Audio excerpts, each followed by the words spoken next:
Hello, Psychology of Learning students. So this is the second video to cover Chapter 10. Remember, this week we're going to cover Chapter 10, and then next week we're going to cover Chapter 11 and 12. And then the following week you'll have your Unit 3 exam, which is the exam that must be proctored. So you want to make sure that you sort of set up in your head when during the week you're going to go on site to one of the proctoring sites here at Cameron, or if you are going to do it offsite using ProctorU or Examine or one of those things. Okay, well, let's get to the second video. Let me share the screen and call up the PowerPoint slides.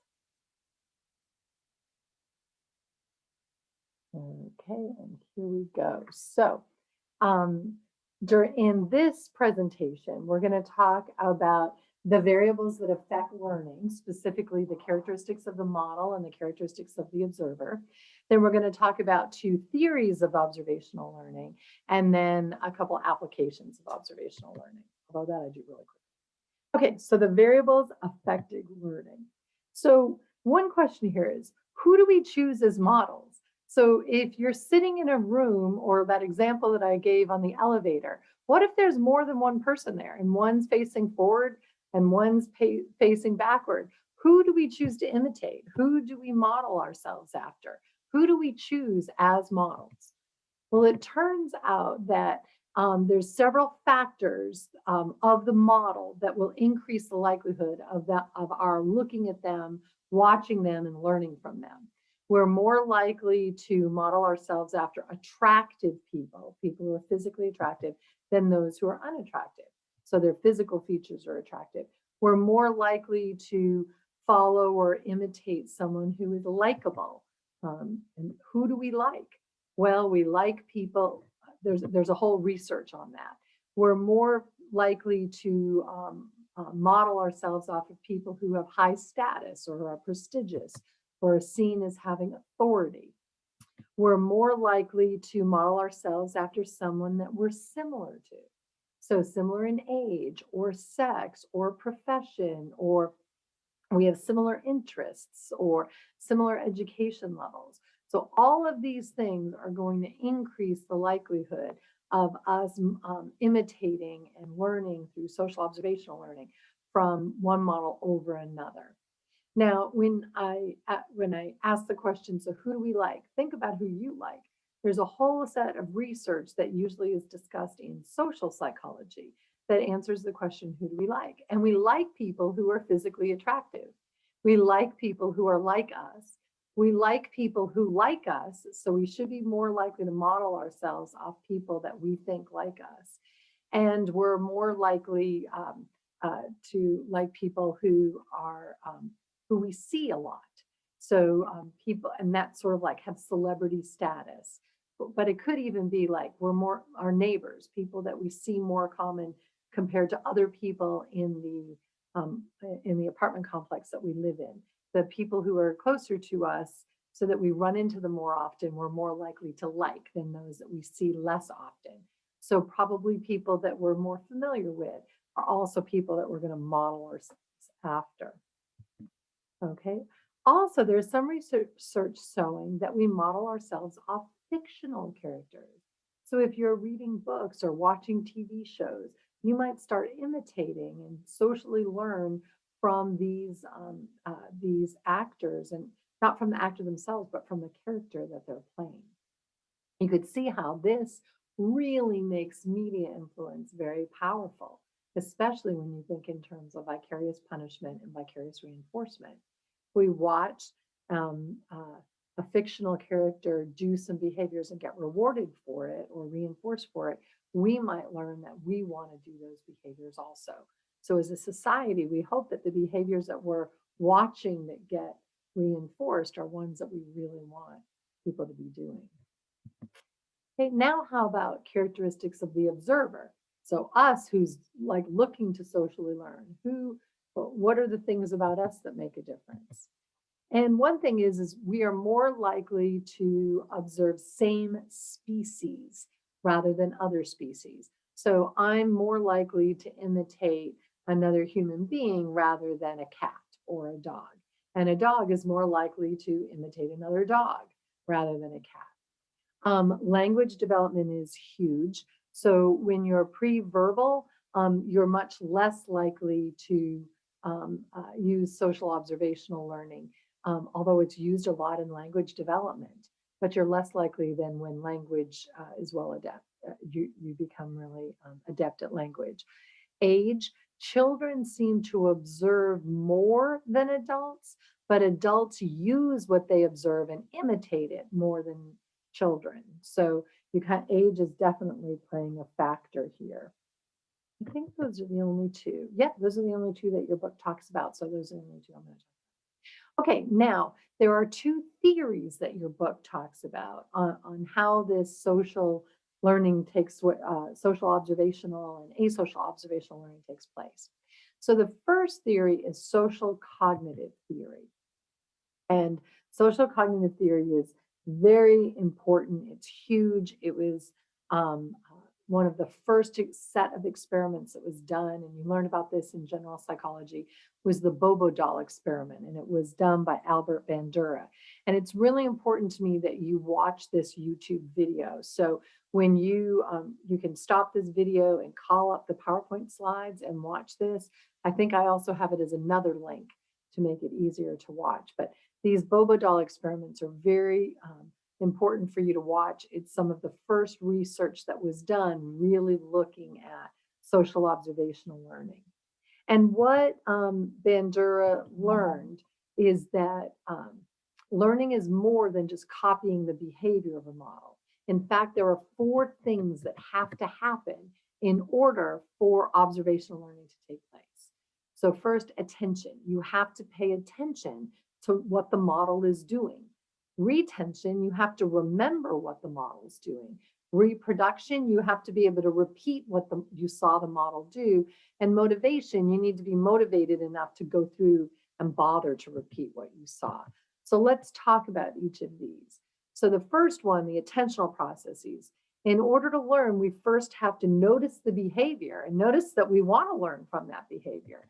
And that's impacted by a lot of things, the state of the observer. What I find funny is there's some research that shows that we're more likely to notice and pay attention to someone who's swearing than someone who's not. Kind of interesting. We're going to be impacted to some extent by the person who's modeling the behavior. And we talked about that before, the context in which the behavior is occurring.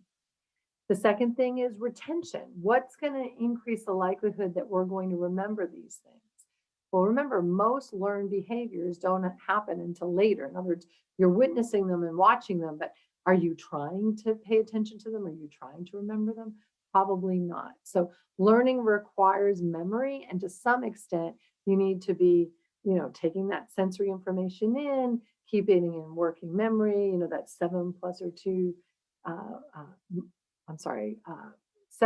or minus 2 chunks can stay in short-term memory, and then you can put it into long-term memory if you need to. So you have to have a good memory in order to have observational social research work.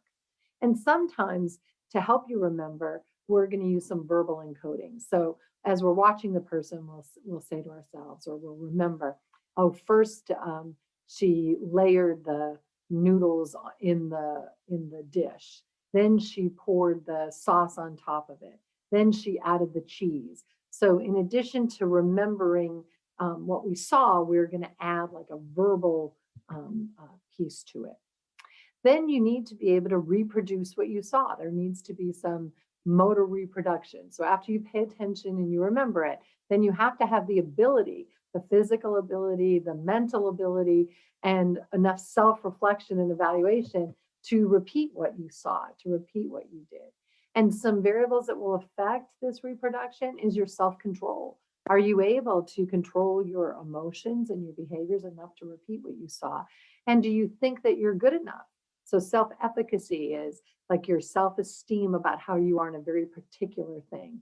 So if you watch a model and cook, if you have an idea, well, I'm not good at cooking, then you might not be able to learn. Even though you paid attention to it and you remembered it, you might feel like I'm just not good at cooking, and so I'm not going to be able to repeat those behaviors. But if your self-efficacy about cooking is high, you think, oh yeah, I'm someone who can learn how to cook. then it's more likely that that social observational learning will take place. And then, of course, finally, you have to be motivated to do it. You have to have a reason to perform the behavior. So here we've got a coach. Seems like he's trying to instruct in a very assertive way one of the football players. Well, that's going to give that football player a reason to perform the behavior. So Bandura believed that conditioning was important, but not enough, that reinforcement and punishment determine repetition of observed behavior. And so you needed to observe the behavior with those 4 components, and then you needed to be reinforced or punished that will determine the extent or how often you're going to repeat what you saw that was observed. Okay. Now the other model, so we've got that one theory, the social cognitive theory. The other theory says you don't need all that. It's just all operant learning. That's all that's going on. It's all vicarious reinforcement and vicarious punishment. And we look at what's going on. We watch movies, TV, we read books. We look at what's going on in the environment. We go to the mall and people watch. And that's one of my most favorite things to do before COVID was people watching anywhere that I went. What we just watch and we look and we say, wow, when that person did that, good things happened. When that person did that, something bad happened. And then we're more likely to repeat or less likely to repeat the behaviors that that person did or didn't do. So it's just operant learning. That's all it is. All vicarious. That's the other model. Now, your book talks about, that's it for the slideshow. Your book then goes on to talk about 2 different applications. So one application has to do with education. So it says children are going to observe their teacher do some things, and they're going to learn through social observational learning by watching their teacher and also by watching other students. And your book will, when you read that part of the chapter, I think you'll be interested to find how much vicarious reinforcement and vicarious punishment, how powerful they are. So if a teacher is rewarding a student for doing something, is reinforcing a student for doing something good, for example, let's say the child is sitting very well, and the teacher says, everyone look at Nancy, look at what a great job Nancy is doing sitting. I am so proud of Nancy. Not only does Nancy sit more, but the other students in the class start to sit more too. So this is social observational learning. We're watching Nancy do a behavior, sit, get reinforced, in this case, positively reinforced because Nancy's being told how good she is, getting this positive reinforcement for sitting, and that we're going to learn, not only is Nancy learning it, but anyone watching this is going to vicariously learn about this and sit more. Okay, then the other thing is that your book talks about how it's probably through social observational learning and asocial observational learning that we have some big social changes that occur.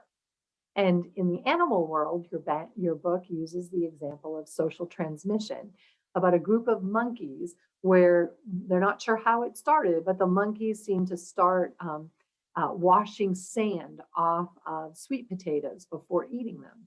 And at first it was just a couple monkeys that were doing it, and then it seemed to spread.